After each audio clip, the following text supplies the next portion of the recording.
అందరికీ నమస్కారం అండి. ప్రాణం ఉన్న శివలింగ క్షేత్రాన్ని గురించి ఇప్పుడు మనం ఈ వీడియోలో తెలుసుకుందాము. సృష్టి, స్థితి, లయకారకుడైన పరమేశ్వరుడికి భారతదేశంలో అనేక దేవాలయాలు ఉన్నాయి. ఒక్కొక్క క్షేత్రంలో శివలింగానికి ఒక్కొక్క ప్రాముఖ్యత ఉంటుంది. వీటన్నిటిలోనూ ద్వాదశ జ్యోతిర్లింగాలలో ఒకటైన కాశీ క్షేత్రానికి అక్కడ లింగ రూపంలో కొలువైన విశ్వనాథుని అత్యంత మహిమాన్వితంగా భావిస్తారు. కానీ ఆ క్షేత్రం కంటే కూడా మహిమగల ప్రదేశంగా ఇంకొక క్షేత్రాన్ని భావించడం జరుగుతుంది.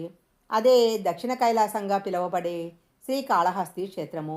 ఆంధ్రప్రదేశ్ రాష్ట్రంలో చిత్తూరు జిల్లాలో స్వర్ణముఖి నదికి తూర్పు ఒడ్డున శ్రీకాళహస్తి దేవాలయం ఉంది.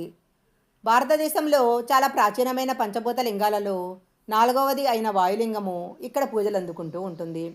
అద్భుతమైన భారతీయ వాస్తుకళకు ఈ ఆలయ నిర్మాణ శైలి అద్దం పడుతుంది. శ్రీకృష్ణదేవరాయల కాలంలో నిర్మించిన గాలిగోపురము, చెక్కు చెదరని రీతిలో కనిపించే 1000 కాళ్ల మండపాలు ఈ ఆలయంలో ప్రధాన ఆకర్షణలు. కళంకారీ కళకు శ్రీకాళహస్తి పెట్టింది పేరు. శ్రీకాళహస్తిలో గర్భగుడిలో కొలువై ఉన్న శివలింగానికి ఎన్నో ప్రత్యేకతలు ఉన్నాయి. ఈ శివలింగాన్ని ప్రాణంగల శివలింగంగా భక్తులు విశ్వసిస్తారు. దీనికి ఒక ప్రత్యేకమైన కారణం ఉంది. ఆలయం గర్భగుడిలో ఉండే అన్ని దీపాలు నిశ్చలంగా ఉన్న శివలింగం ఎదురుగా ఉన్న అఖండజ్యోతి మాత్రము ఎప్పుడూ రెపరెపలాడుతూ ఉంటుంది. వాయులింగంగా కొలువైన స్వామివారి ఉచ్ఛ్వాస నిశ్వాసాలు గాలి కారణంగా దీపం ఎప్పుడూ రెపరెపలాడుతుందని నమ్ముతుంటారు. దేశంలో అన్ని ప్రముఖ శైవ క్షేత్రాల్లో శివలింగానికి అర్చకులు అభిషేకాలు చేస్తూ ఉంటారు. కొన్ని చోట్లయితే భక్తులు కూడా అవకాశం ఉంటుంది. కానీ ఇక్కడ శివలింగాన్ని మాత్రము అర్చకులతో సహా ఎవరూ కూడా తాకరు. ప్రాణవాయులింగంగా పూజలందుకునే ఈ లింగము తెల్లని వర్ణంలో ప్రకాశిస్తూ కనిపిస్తుంది. అందుచేత శ్రీకాళహస్తీశ్వరుని కర్పూరలింగము అని కూడా అంటారు.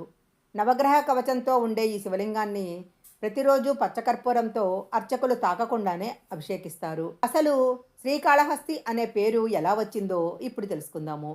శ్రీ అంటే సాలీడు, కాళము అంటే సర్పము, హస్తి అంటే ఏనుగు. ఈ 3 మూగజీవుల చేత పూజలందుకున్న కారణంగా ఈ క్షేత్రానికి కాళహస్తి అనే పేరు వచ్చిందని పురాణ కథనము.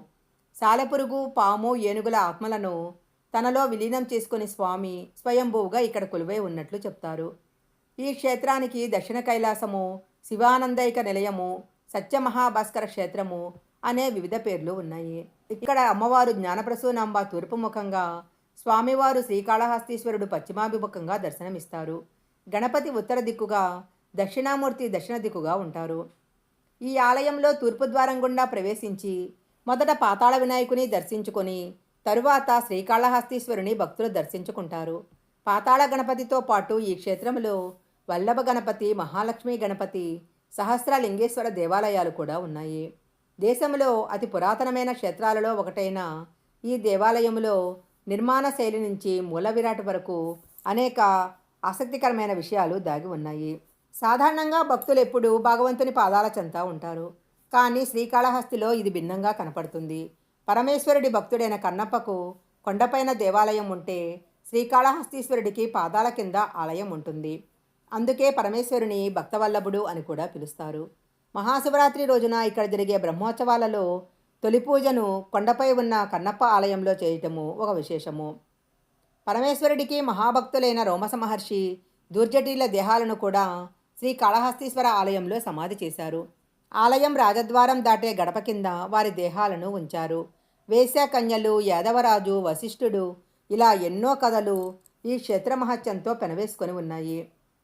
శ్రీకాళహస్తి అనగానే మనకు ముందుగా గుర్తుకొచ్చేది రాహుకేతు శాంతి పూజలు. శ్రీకాళహస్తీశ్వరుడు ఉండే నవగ్రహ కవచం ద్వారా రాహుకేతువులతో పాటు గ్రహాలన్నీ పరమేశ్వరుడి యొక్క అదుపులో ఉంటాయి. జ్ఞానప్రసూనాంబ అమ్మవారికి కూడా కేతువు వడ్డాణంగా ఉంటాడు. అందువల్ల ఈ క్షేత్రంలో రాహుకేత శాంతి పూజలను నిర్వహిస్తూ ఉంటారు. ఈ ఆలయంలో జరిగే శాంతి పూజల్లో ఒకేసారి వందల సంఖ్యలో ప్రజలు పాల్గొంటారు. సాధారణంగా శైవ క్షేత్రాల్లో నవగ్రహ మండపము విడిగా ఉంటుంది. కానీ ఇక్కడ నవగ్రహాలన్నీ కాకుండా కేవలం శనీశ్వరుడికి మాత్రమే మండపం ఉంటుంది. శని త్రయోదశి రోజున ఇక్కడ శనీశ్వరుడికి చేసే అభిషేకాన్ని తిలకించటానికి భక్తులు పెద్ద సంఖ్యలో వస్తారు. శ్రీకాళహస్తిలో ఉన్న ఇంకొక ప్రత్యేకత సుబ్రహ్మణ్యేశ్వర స్వామి దేవాలయము.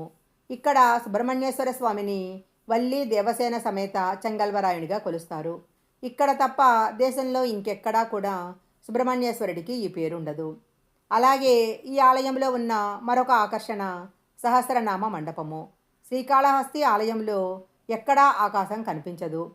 ఈ మండపంలో ప్రత్యేకంగా కేటాయించిన గుర్తుల వద్ద నిలబడి చూస్తే స్వామివారి శిఖరము, అమ్మవారి శిఖరము, భక్త కన్నప్ప ఆలయ శిఖరాలు స్పష్టంగా కనిపిస్తాయి. ఈ మండపంలో ధర్మరాజు, యమధర్మరాజు, చిత్రగుప్తుడులు ప్రతిష్ఠించిన శివలింగాలు కూడా కనిపిస్తాయి.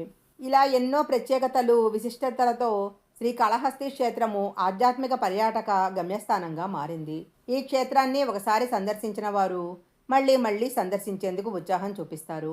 తిరుమల తిరుపతి నుంచి కేవలము 40 కిలోమీటర్ల దూరంలో శ్రీకాళహస్తి క్షేత్రం ఉంది. అందువలన తిరుమలకు వెళ్లే టూరిస్టులు, భక్తులు శ్రీకాళహస్తిని తప్పకుండా సందర్శిస్తుంటారు. తిరుమల నుంచి ప్రతి 5 నిమిషాలకు బస్సు రవాణా సౌకర్యం ఉంది.